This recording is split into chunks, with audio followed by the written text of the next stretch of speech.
bersama saya lagi dalam Alright Napot Channel terbaik sahabat-sahabat semua. Ucapan berapi dan mantap dari YB Gobind Singh Dio di Selangor, yang mana kita lihat lautan manusia memenuhi Semenyih pada malam semalam sahabat-sahabat semua. Yang pastinya mereka yang datang ini tidak diimport daripada dun-dun lain, daripada negeri lain sahabat semua. Mereka adalah original rakyat daripada Dun Semenyih yang diadakan program jelajah perpaduan ini sahabat semua. Kalau kita lihat ya, pihak pembangkang hari ini seringkali menggunakan DAP sebagai kambing hitam. Ya, apa-apa ya Muhyiddin didakwa kerana menyakau, katanya itu salah DAP. Ya, Sanusi didakwa di mahkamah, ditangkap oleh polis kerana memperlekeh dan juga menghina Sultan Selangor, juga katanya itu salah DAP. Macamlah semua salah DAP sahabat-sahabat semua.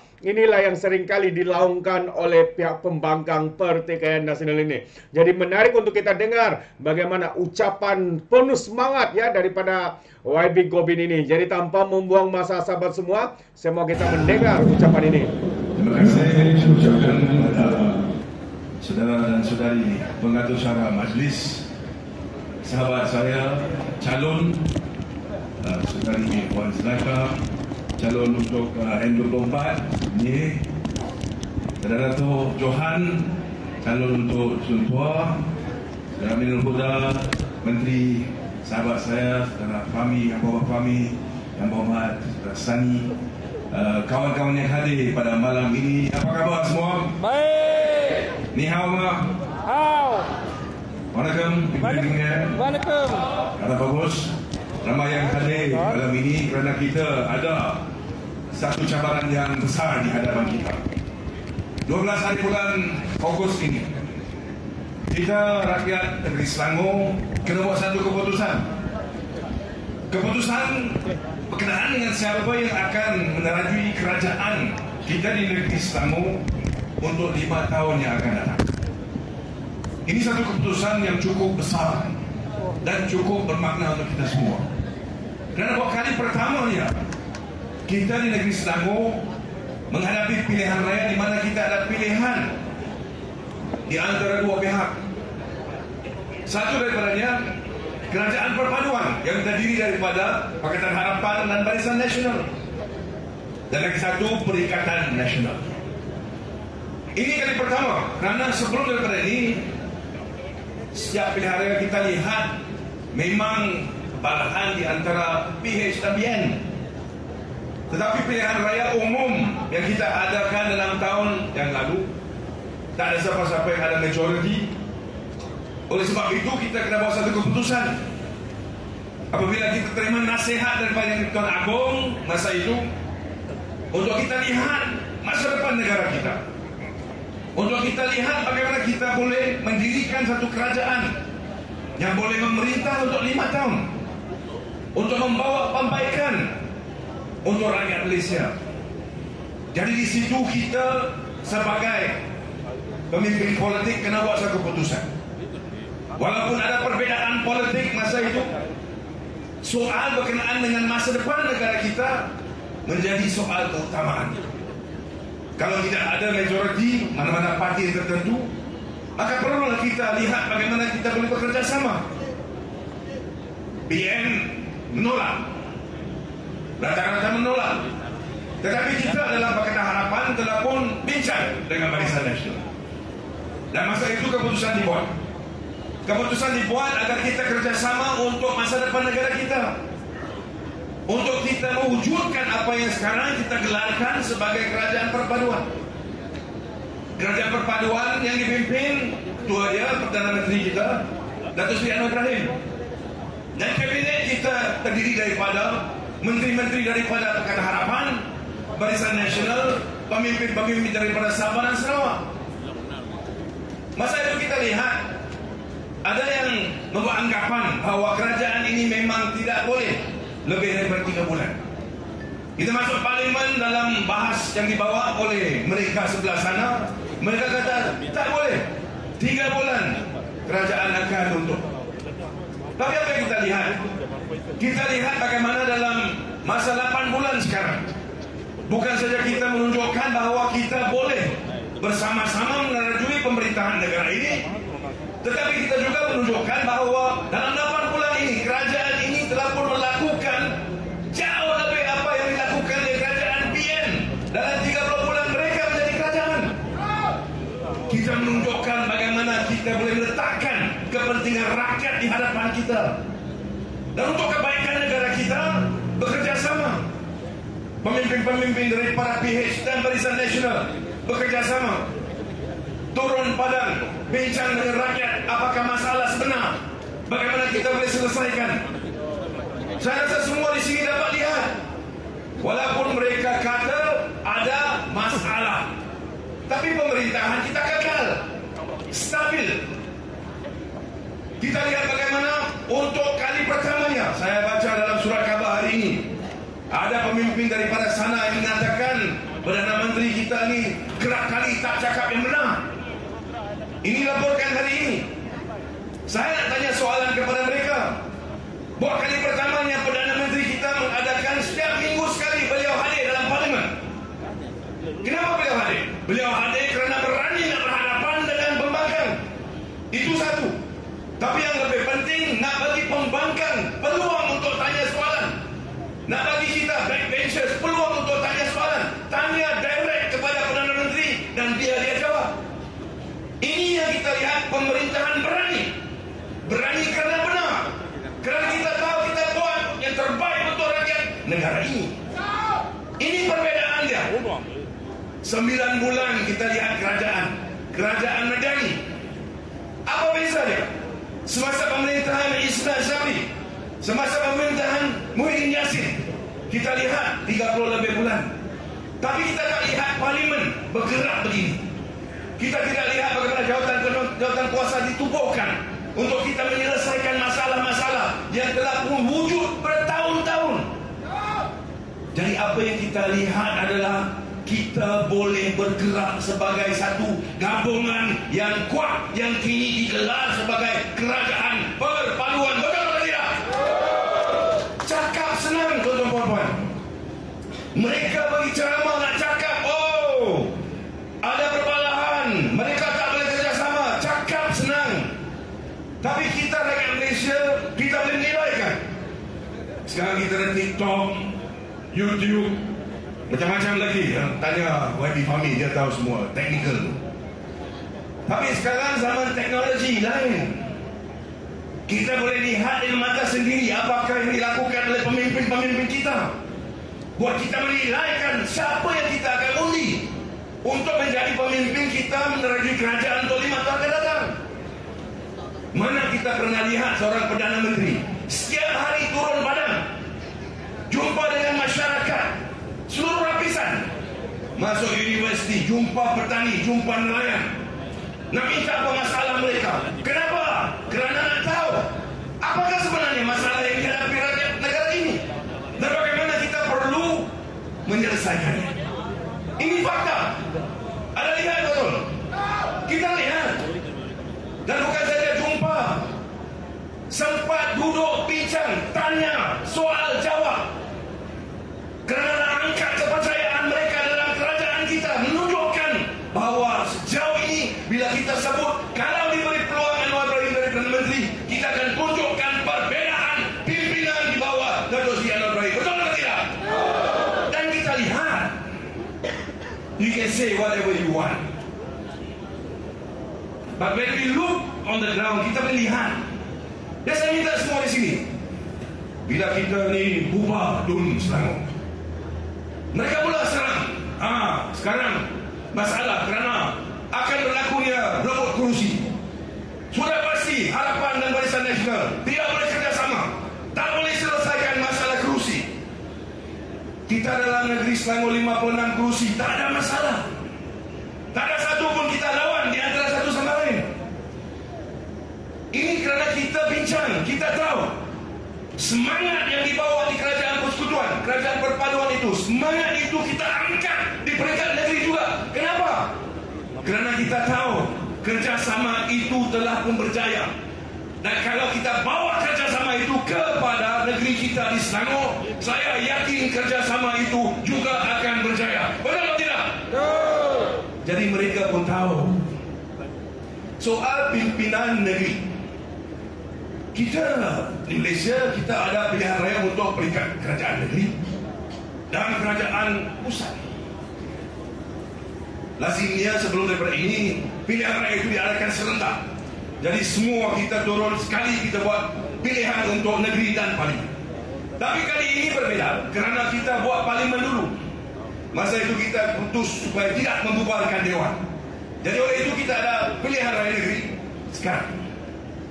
Tapi yang penting kita kena lihat wujudnya sekarang kerajaan di peringkat pusat. Maksudnya 12 hari bulan Ogos ini kita buat keputusan untuk peringkat negeri, 6 negeri sahaja. Undi yang kita bawa itu tidak ada kesan terhadap pemilihan ahli-ahli wakil rakyat kita di Dewan Rakyat, kerana itu sudah selesai. Langat masih sani, jangan takut. Jadi apa yang penting adalah untuk kita tanya kepada diri kita, kalau kita sebagai satu negeri nak bergerak ke depan, sudah tentu kita perlu bantuan kerjasama daripada kerajaan peringkat pusat. Kerana kita semua tahu kebanyakan daripada apa yang kita berlaku dalam negeri, kawasan DUN, dia berlapis dengan kerajaan pusat. Jadi kalau kita nak dapat kebenaran untuk melakukan sesuatu, sekolah misalnya, jalan, ada kementerian berbeza, kementerian pengangkutan, pendidikan dan sebagainya, kesihatan. Jadi untuk kita pastikan bahawa Selangor boleh bangkit dan terus marah ke depan, keputusan yang bijak adalah untuk kita pastikan bahawa kerajaan yang merajui pimpinan negeri Selangor, kerajaan yang sehaluan dengan kerajaan pusat. Betul atau tidak? Betul. Ini bakal tak guna kita ada kerajaan pembangkang di sini. Kalau kerajaan pembangkang, kita sudah tahu masalah tetap akan wujud. Jadi bila kita keluar untuk undi pada 12 hari bulan Ogos, kita sebagai rakyat, kita menilaikan. Nombor satu, kita nak buat keputusan di mana mudah untuk kita kerjasama dengan kerajaan pusat. Kerajaan pusat kita ada kerajaan perpaduan. Dari di sini juga kita mahu kerajaan perpaduan. Tetapi bukan setakat itu saja. Bukan oleh kerana kerajaan yang sama kita nak pilih. Tak ada. Kita lihat balik kepada 5 tahun yang lalu. Semalam saya hadir bersama-sama dengan Menteri Besar Yang Amat Berhormat Datuk Seri Amir Nordin. Saya hadir untuk acara beliau menerangkan apakah rancangan negeri Selangor untuk 5 tahun sekiranya kerajaan kita dipilih semula untuk menerjui kerajaan untuk 5 tahun. Dia bawa 5 tekad. Dalam tekad itu cukup jelas visi dan misi Menteri Besar untuk negeri ini untuk 5 tahun. Kepada saya memang satu visi yang cukup kompeten. Nombor satu, beliau lihat kepada bagaimana beliau boleh pastikan bahawa ekonomi negeri kita dapat kita bangkitkan. Bagaimana kita nak buat perkara itu? Kita fokuskan kepada pendidikan. Bagaimana kita boleh pastikan bahawa ada pekerjaan-pekerjaan di mana seseorang itu boleh mendapat pendapatan yang tinggi. These are the basic things that we want to look at. Bagaimana beliau boleh membuatkan sektor-sektor tertentu, wanita dan sebagainya. Memang 5 teras itu telah pun disiarkan dalam surat khabar. Ini adalah visi dan misi untuk 5 tahun yang akan datang. Masa itu Datuk Johan pun ada, Kak Wan pun ada di situ. Kita dengar. Dan saya rasa bila kita dengar, kita confident. Kerana kita tahu apa yang disebut itu realistik. Dia realistik kerana Menteri Besar kita berpengalaman 5 tahun menerjui Selangor. Beliau tahu apa yang boleh berlaku dan dicapai dalam 5 tahun yang akan datang. Bukan macam pihak di sebelah sana. Tak ada pun sebarang idea yang dikemukakan untuk 5 tahun yang akan datang. Retorik senang. Nak sebut semasa ceramah okey. Tapi semalam kita menunjukkan we have a plan. And we have a plan that is clear moving forward for negeri Selangor. Betul atau tidak? Dan bagaimana seseorang itu boleh yakin dengan rancangan itu untuk 5 tahun yang akan datang? Dia yakin kerana beliau seorang yang melalui 5 tahun pemerintahan di mana ada masa-masa yang cukup susah, cukup menekankan, cukup mencabar. Walaupun menjadi Menteri Besar untuk kali pertama, tapi semasa pemerintahan dia, beliau melalui COVID. Bukan saja COVID, semasa COVID ada pergolakan politik. Dalam kita lihat kerajaan pusat kita runtuh, kerajaan baru, Perdana Menteri baru, dan lain-lain. Tapi Selangor tidak getar. Menteri Besar kita, dia seorang yang dipilih 2018, simpan mandat itu, tetap memerintah 5 tahun atas mandat itu. Oleh itu, saya katakan, he is a leader that can be trusted. Apabila kita ada pemimpin sebegitu, dan kita lihat bagaimana semasa ada cabaran dan sebagainya, COVID. Apabila ada COVID, kita semua tahu, seperti mana disebut oleh Saudara Sani tadi. Masa itu kita ada kerajaan pimpinan Tan Sri Muhyiddin Yassin. Apa yang kita lihat? Seharusnya kita ada langkah-langkah diambil, pantas untuk kita mengatasi masalah ini. Vaksin itu kita akan cakap lambat. Selangor yang mulakan dulu, gunakan wang untuk belikan vaksin untuk rakyat negeri Selangor. Selangor yang mulakan. Kenapa dia mulakan? Kerana dia tahu kita kena ambil langkah-langkah itu supaya kita boleh memulihkan ekonomi kita. Buka semula perniagaan. Kita tidak boleh teruskan dengan MCO dan sebagainya. Inilah pemikiran Menteri Besar dan kerajaan yang kita ada. Jadi kita tahu dalam 5 tahun yang lalu, seseorang itu berpengalaman. Nak letak masa depan 5 tahun kita dalam tangan pemimpin sebegini, saya rasa selamat. Betul atau tidak? Jadi kita masuk ke depan 5 tahun, kena fikir untuk masa depan negeri kita. Tuan-tuan, bila kita masuk pilihan raya, rakyat ada tanggungjawab yang besar. Kerana kerajaan yang kita pilih itu akan menjadi pemimpin kita untuk 5 tahun yang akan datang. Di mana kita ada pilihan. So kita kena keluar ramai-ramai, laksanakan tugas kita. Kita tidak boleh menang kalau semua di sana sokong kita, tapi tak keluar untuk undi. Kita tidak boleh menang kalau semua di situ, di luar sana sokong kita, tapi tak kerjasama. Kita perlu faham, ini adalah satu kepada saya acara di mana kita perlukan kerjasama semua. Saya nak bagi tahu kepada Datuk Johan, saya sekarang ulang, kita dalam Pakatan Harapan kita akan keluar besar-besaran untuk beri sokongan yang penuh untuk mengangkat calon-calon Barisan Nasional. Ini pemahaman kita. Kita kena mula, kita kena sekarang, dalam 10 hari yang akan datang, kita di sini semua kena menjadi ejen perubahan. Di mana kita balik, kita bagi tahu kepada semua kawan-kawan kita, walaupun ini hanya disebut sebagai pilihan raya peringkat negeri, tapi kalau kita tak keluar untuk undi, ada bahaya di situ. Tapi kalau kita semua keluar untuk undi, saya cukup yakin 12 hari bulan Ogos masuk 13 hari bulan Ogos, kerajaan perpaduan tetap di negeri Selangor. Betul atau tidak? Dan ini apa yang kita hendak menuju ke depan. Saya rasa kalau kita ada kerajaan yang sehaluan fikiran dengan kerajaan pusat di negeri Selangor, di Pulau Pinang, Negeri Sembilan, dan sekiranya boleh di Kedah, Kelantan dan Terengganu, pemerintahan kita boleh dilaksanakan dengan lancar untuk 5 tahun yang akan datang. Jangan biarkan kita dipecah belahkan oleh pihak sana. Setiap hari kita lihat propaganda yang dikeluarkan, propaganda untuk pecahkan rakyat. Ini kita tidak mau. Kita tidak mau pemimpin-pemimpin yang tidak ada harap tuju untuk masa depan negara kita. Kita tidak mau pemimpin-pemimpin yang hanya hendak memecahkan rakyat di antara satu sama lain. Tak mau. Sebaliknya kita nak pimpinan yang bawa bersama semua rakyat Malaysia. Kekuatan kita letak bersama untuk kebaikan masa depan rakyat dan negara kita. Dan saya cukup yakin kalau kita semua bersatu di sini, kita semua keluar ramai-ramai, kita semua undi untuk kerajaan perpaduan.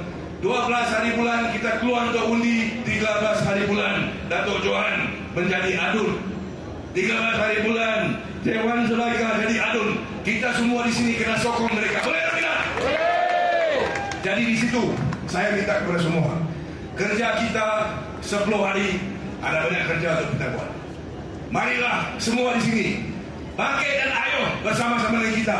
Pastikan bahawa kita boleh meneruskan, kita mencapai satu gelombang untuk pastikan bahawa bukan saja kita dipilih sebagai kerajaan negeri pada 12 hari bulan, tapi kita juga dipilih dengan majoriti yang cukup besar supaya kerja kita untuk melaksanakan pembaruan-pembaruan di negeri Selangor bersama dengan kerajaan pusat kekal dan boleh kita laksanakan dalam 5 tahun yang akan datang. Boleh atau tidak? Boleh. Jadi pastikan kemenangan itu pada pihak kita dalam pilihan raya negeri ini. Sekian, terima kasih. Terbaik itu dia sahabat semua. Ucapan berapi, ucapan padu daripada YB Gobind Singh. Seperti mana yang saya katakan sahabat semua. Memang semangat dia dengan pengisian pidatonya yang begitu hebat. Ya, dengan lautan manusia ya memenuhi ruangan di Dun Semenyi ini sahabat semua. Kita melihat betapa rakyat Selangor hari ini kepingin sekali untuk menolak membenamkan pertikaian nasional. Perikatan nasional di negeri Selangor ini, termasuk juga PAS yang kita tahu adalah satu PAS yang menderhaka, memfitnah, ya, memperleke dan menghina Sultan Selangor sahabat semua. Jadi dengan kemarahan, dengan keberangan rakyat yang dilakukan oleh pemimpin-pemimpin daripada PAS ini, seperti Sanusi, seperti mana muslimat-muslimat PAS ini sahabat semua, saya percaya rakyat Selangor tidak akan mengundi sama sekali terhadap parti PAS dan juga Bersatu Pertikaian Nasional di Selangor. Jadi ini sampai di sini saja sahabat-sahabat semua. Rakyat Selangor, bagaimana pandangan Anda? Anda boleh berikan komen dalam ruangan komen. Tapi ingat, komen dengan cara berhema. Jangan menjadi seperti walaun-walauntit, lebay-lebay dan juga geng sapu bersih ya, apabila mereka memberikan komen penuh dengan hasutan, kebencian dan juga fitnah melampau. Sepertinya mereka tidak punya otak, mungkin karena otak mereka tertinggal di dasar Laut Cina Selatan. Jadi sampai di sini saja, izinkan saya untuk mengundurkan diri. Seperti biasa, peribahasa mengatakan, tapapun kangkap, 2 tahun keinginan. Dalam bahasa Melayu, tepuk dada, tanya selera. Sekian saja daripada Orang Dapat Channel. Kita berjumpa lagi. Sekian, bye-bye.